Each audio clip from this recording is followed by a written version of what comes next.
everyone, welcome to channel 42. My name's Wilma, and today I'm going to cover a subject that I've been thinking about for a long time, and I just had somebody ask me for this information, and that is, what do I use as cameras for my channel, and what gave me the idea to do this in the first place. So I think it starts with, I purchased the walker. I was having trouble getting around comfortably without pain, and the walker was a big help. And I was in Source looking for an SD card, and I literally bumped into this display.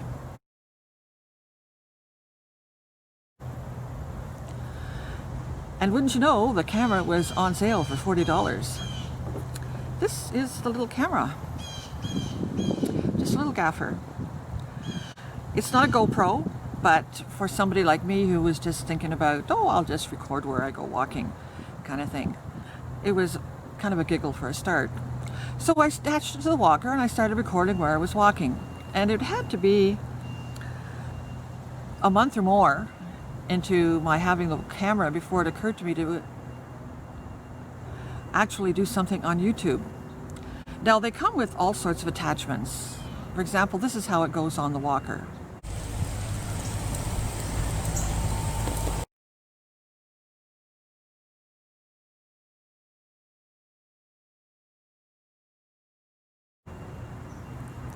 Now they have all sorts of additional things, like every camera comes with a waterproof casing so you can do water shots, underwater shots. This is what it looks like when it's in the case. As you can see, all the buttons line up. And then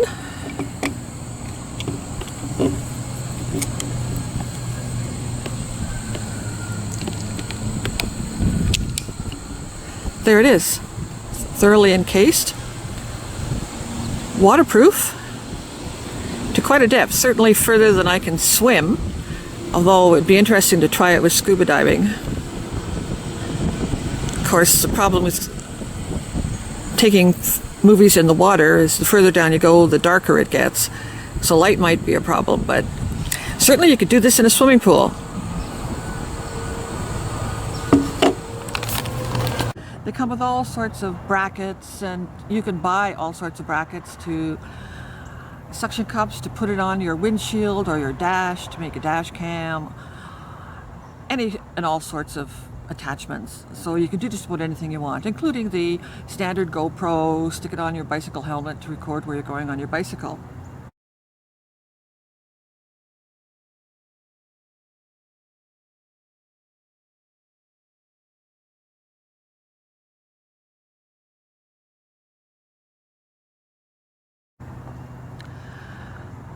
It started to be a bit of a pain if I wanted to do a close-up on a particular subject, so I started using the camera that I'm using right now for the introductions. And I started using that for my close-ups, and that's when it really came home to me how different the clarity was on both cameras. So I started my wishful thinking for a second camera. Before I got to that, though, I found a selfie stick. Grandma's got a selfie stick. I enjoyed this. The first thing I found out was that when you put a camera on it and you hold it out, the first thing that you end up doing is the camera drops. And I'll tell you, you want to put 10 pounds on your chin, take shots from below your chin. It doesn't work. But then, of course, I noticed it has this little hole at the bottom, so I attach it to my walker, like so. When I do my intros, I like to put the camera on the selfie stick. It just screws right onto the apparatus on my walker. And there I go, I have a nice stable tripod. And this brings the camera up to just about face level, which makes for a much nicer shot. And it's much easier to talk into a camera that's at eye level. Then I was in Staples looking for something, and literally bumped into another camera on sale.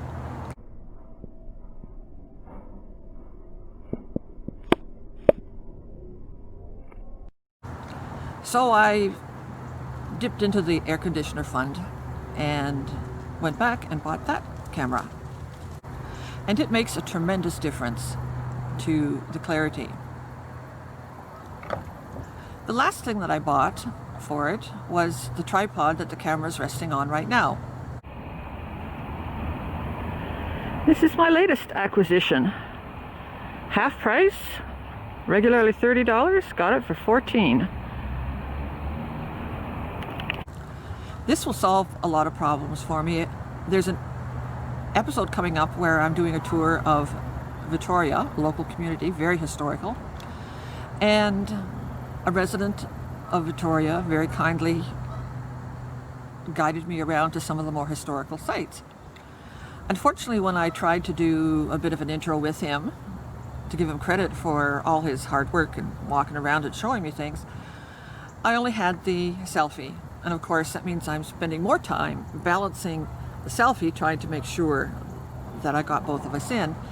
This tripod will solve that problem. It also sits beautifully on a table so that I don't have to angle around and just use the walker. So this little tripod for $14 is a fabulous buy.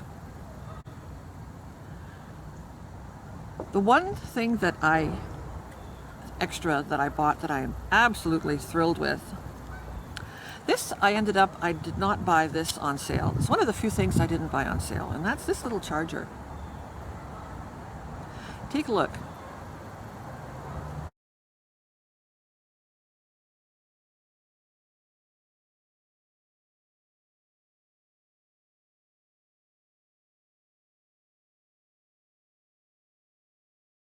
I carry extra batteries for the big cameras, but this little sports camera does not have an extra battery, so I carry this extra charger.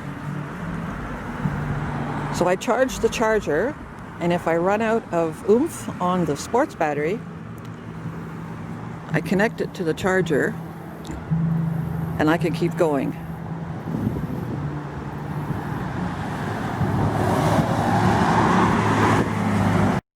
You charge the charger here, but you can put two USB cords, and sometimes, even though I have extra batteries, sometimes I run out.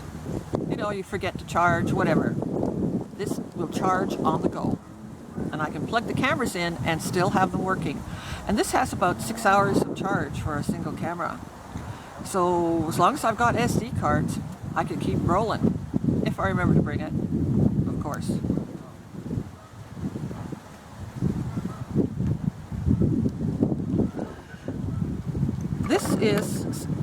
This is something that I'm going to be using in a fire drill episode that's coming up. This is a shoulder harness. It literally goes around my shoulders and holds the camera on my chest. And I use this for climbing up and down stairs to demonstrate that I can. I also think this would be perfect if you were going to do a read-along, which I might just do, you know, read along kid stories kind of thing. It would hold the camera in exactly the right place to be looking at the book. The final camera that I use once in a while, this was a gift. This was a gift from my brother, my youngest brother. It's too many pixels to actually load up just a picture on YouTube.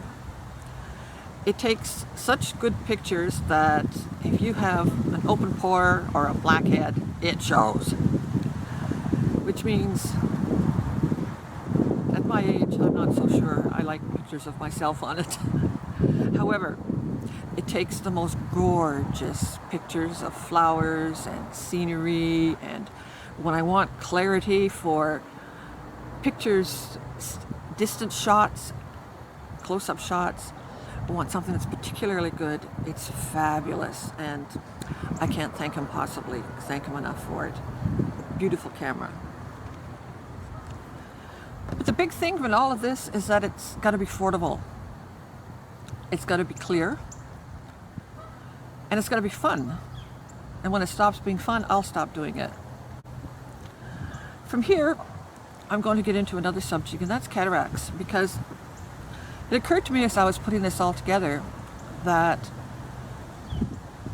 cataracts are something like the two cameras, the old one and the new one. I've been wearing glasses all my life, practically 65 years or more. So I've been going to optometrists fairly regularly. I had a spell in my 40s where I tried contact lenses, but then my reading vision started to go. And I started reading glasses, and it was just much easier to simply get glasses with a reading lens.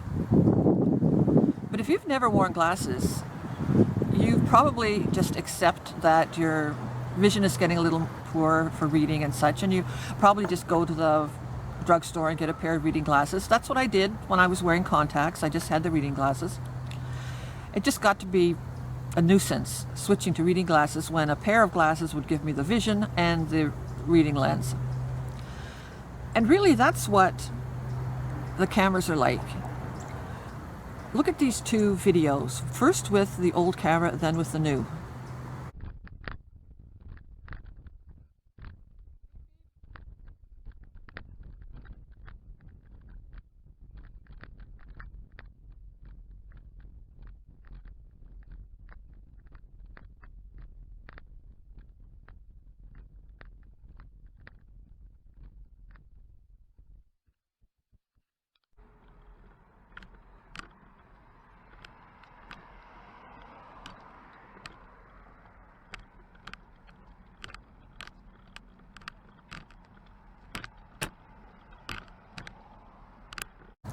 As you can see from the old camera and the new camera, there's a very big difference in the clarity of what you're seeing. You're still seeing everything.